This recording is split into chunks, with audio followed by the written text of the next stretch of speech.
how's it going? In today's lesson, I'm going to talk about using a capo. Have you guys ever seen one of these before, or have you ever heard of a capo before? So I know that I just did an entire series on bar chords and I talked about avoiding using a capo, but I thought, you know, using a capo is something that actually can be very valuable to you. So in today's lesson, I'm going to talk about how to use it, why to use it, and I'm going to also give you some tips on some definitely important things that you need to do if you're going to use a capo.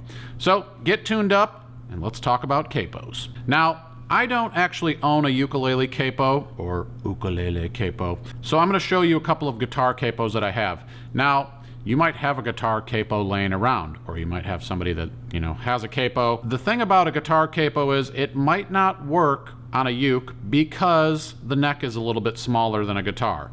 So just keep that in mind if you're trying to use a guitar capo.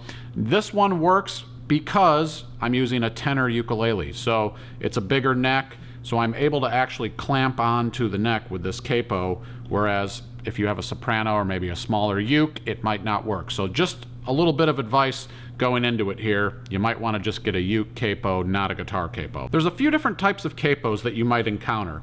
So this one is just kind of a clamp capo. Now what that means is basically there's two parts here. There's the interior of this, which is just kind of a rubber piece, and then this small rubber piece which goes on the back. Now the reason they do this is so that you're not kind of injuring the neck of the uke here. So basically this one just has a little clamp here, and you squeeze the clamp and it opens and closes. So you want to open it up and put it on there. Now there's a second type, which is also a clamp style, but this one has the kind of flat front here.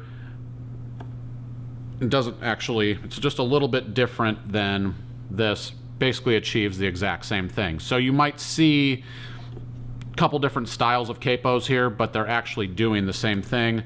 And last, there is the little capo that has the screw piece on here, and what that does is it doesn't actually have the clamp, so you have to screw this little piece here, and I'll give you an overhead view of this as well so you can see how that works. But basically you're going to screw this in until it actually compresses all the strings down.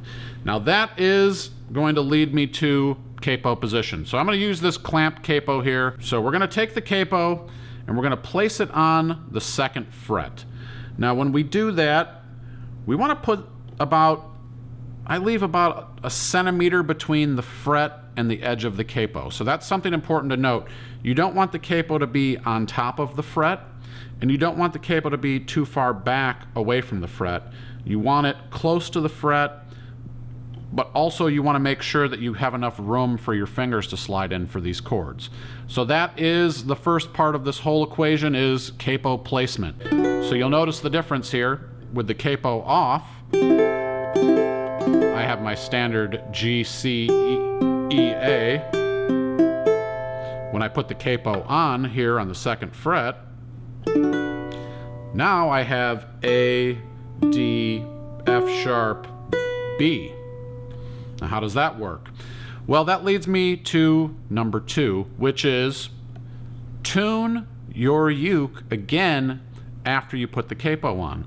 So after I have the capo on, I retune my uke. Now why do I do that? Well, what happens when you put a capo on is it kind of bends the strings. And you'll notice that if you look down at your uke, the strings are now compressed and bent at a different fret than they were before. So what you do is you retune your ukulele. So now it shows up as D. Oh, sorry, it shows up as A on the top, D, F sharp, and B.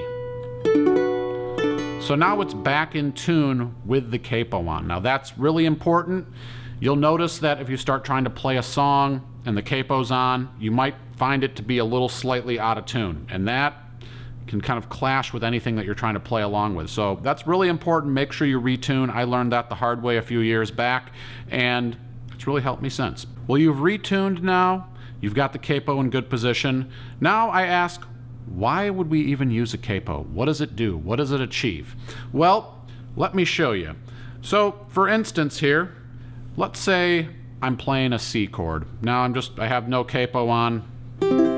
I play C here with my ring finger on the 3rd fret. Well, what happens if I put the capo on?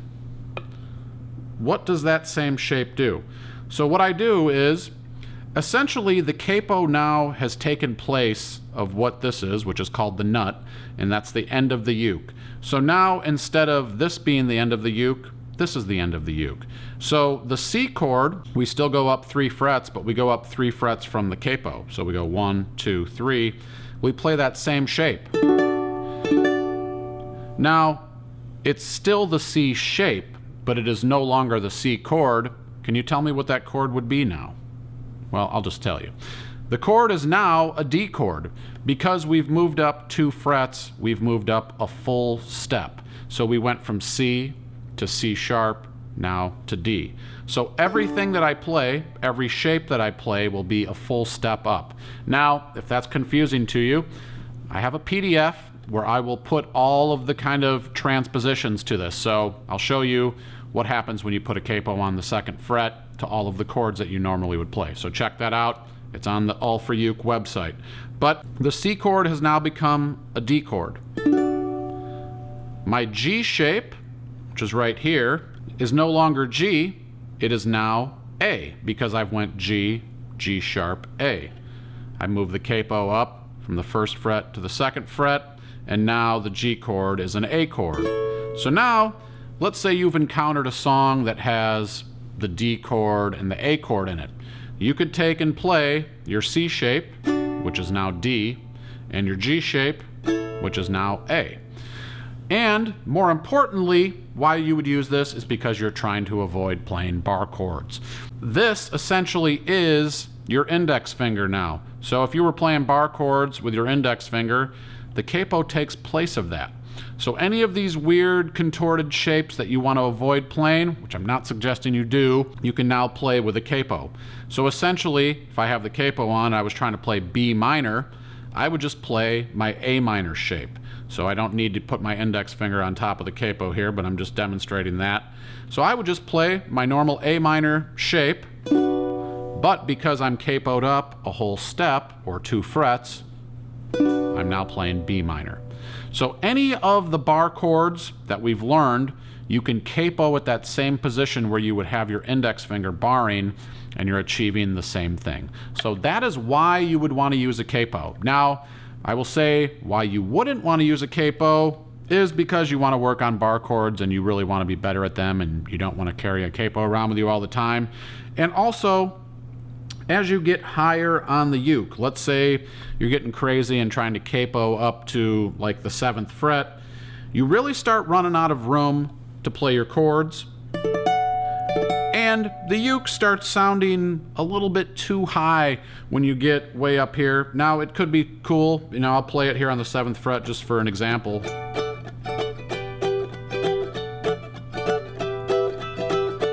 Maybe it's cool. Maybe you want that little bright, tinny feeling up there, but I don't really recommend it that high. So if you're going to capo, keep it within like the first 2 to 5 frets there. So where are you going to get your capo? Well, you can probably find them on Amazon, and if you go to allforuke.com, I have a whole page of Amazon products, as I am an Amazon influencer. So anything you buy through Amazon through the All for Uke site helps support the All for Uke channel, the free content. So you can check out a variety of capos there, whether you want to go with the clamp style or the screw-in style is up to you. I would probably lean more towards the screw-in because I think they hold a little bit tighter. Planet Waves makes a nice one, Kaiser, and there are a few other companies. I believe Kala makes their own capo as well. So check it out. They vary in price anywhere from $10 to $20, so it's not a huge expense to have a nice little accessory to keep in your uke case with you. So I hope this video helps you out. If you have any questions about capos, leave them in the comments below. I'd be happy to answer them for you. And there's no play-alongs or anything for today's lesson, but more of just kind of some input and insight on capos. I hope that this helps you guys. Stick around. We got a lot more videos coming for you this fall and winter. I appreciate your support. My name's Kevin, and I'll see you next time.